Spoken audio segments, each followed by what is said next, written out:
Mom, I know you're at the base, but that job interview, I got it. You always say that good habits lead to great results.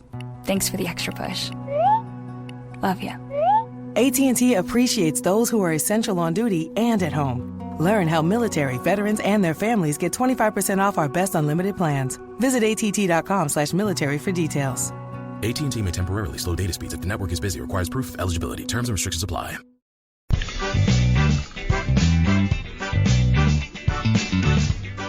Welcome to the Instagram Stories for Friday, July 2nd. I'm your host, Daniel Hill. Slow news day today from an Instagram perspective, but I promised Feature Friday because that's what we do on Fridays, so let's get into it.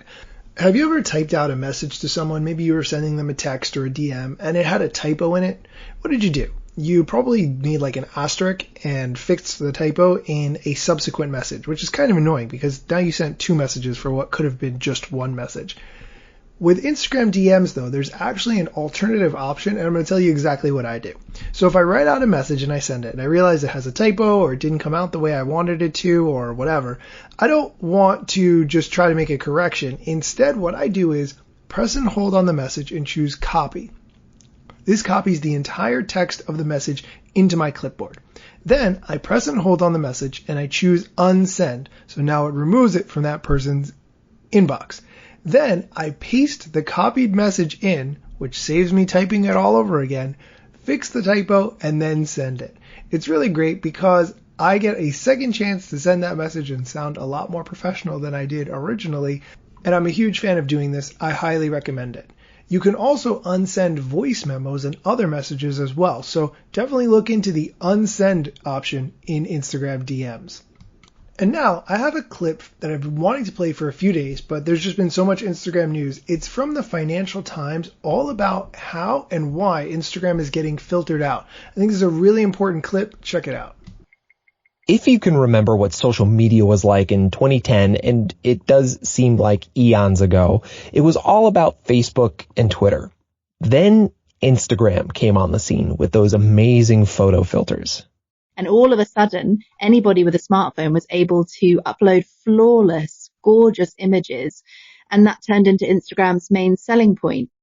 Elaine Moore writes about technology for our Lex column, and she recalls how Instagram was so appealingly different. Within 2 years, Facebook had snapped it up, and in 2018, Instagram had 1 billion users. But Elaine says it's been downhill since then. We haven't had any numbers from Facebook about Instagram users since 2018, and I think that's probably because user growth has been slowing since then. 2018 is also the year that Instagram's founders left Facebook because they couldn't agree on the future of the app. And if you use Instagram yourself, you will know that the way the app looks is so different now to how it was a few years ago. There are so many links. There is a lot of clutter in the app.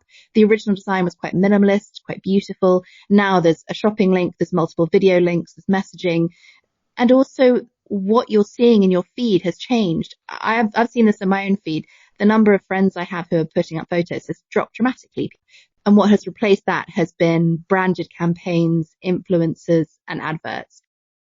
Yeah, and in your column, Elaine, you cite a British government study that showed that young people under 24 years old spent 10 minutes every day on Instagram, and that's actually down from the previous year.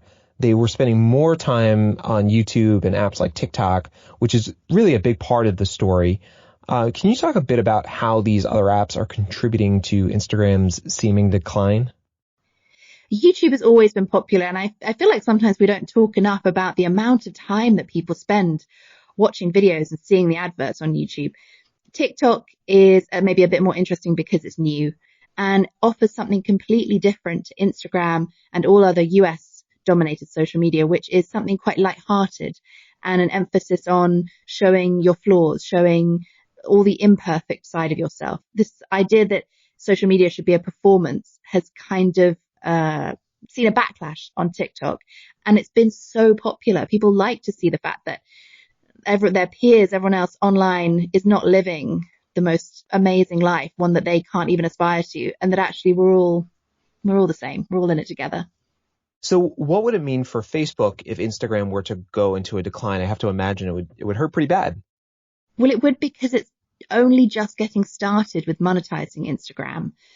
And it has this idea that it wants Instagram to be more than just advertising. It also wants to build out an e-commerce site. So you don't just see an advert for something on Instagram, you click through and you can buy it, and Facebook can take a cut of that. That's a model that is already very popular in Asia, and Facebook has been trying to do this for quite a long time, and with some success. We don't know the exact numbers for Instagram, but we know that the money that Facebook is making in the US from users has gone up dramatically, even as the actual user growth itself has been fairly flat. So if Instagram were really in decline, this would be a blow to Facebook's entire plans to divert itself away from only relying on advertising revenue. But you got to imagine that Facebook is adapting to this, right? It is Facebook. Is there anything that it can do? Well, this is interesting because, of course, Facebook knows all of this. Of course, it knows that people are spending less time on Instagram, and it knows that people are spending less time on Facebook as well. It's been quite public about acknowledging that people are pivoting away from public posts and are using private messages more. That's partly the result of the bad press that Facebook itself has got and the lack of trust in Facebook. But Facebook, very cleverly, has got that base covered because it has multiple private messaging services. It has WhatsApp, it has messages within Instagram, it has its own Facebook Messenger. So it can still take advantage of the ways that people are changing their social media usage. There's also the chance that people won't necessarily delete their Instagram accounts. I don't think it's another MySpace. It has such a huge base of users that perhaps people will keep hold of their accounts. They might just use them in a different way. So it's less of a social media platform. It becomes more like a business directory. In the column I wrote, people were writing comments beneath saying that they already use Instagram, not to post pictures of themselves or their friends, but to buy things or to get information about restaurants or entertainment in their area. That's the kind of thing that would offend the sensibilities of Instagram founders. But Facebook is a money-making machine. I don't think it would mind if people change the way they use Instagram in that way. Elaine Moore is the deputy head of the FT's Lex column. Thanks, Elaine. Okay, bit of a long clip, but I felt that was really relevant. I'm not going to say too much about it because this episode's already long enough, but if you would like to connect with me to talk about that clip or anything else, you can find me on Instagram at Daniel Hill Media. Thanks so much, and tomorrow's going to be the Q&A show. I actually got some good questions. I'll be answering them tomorrow on the show, so look for that. Thanks so much for listening.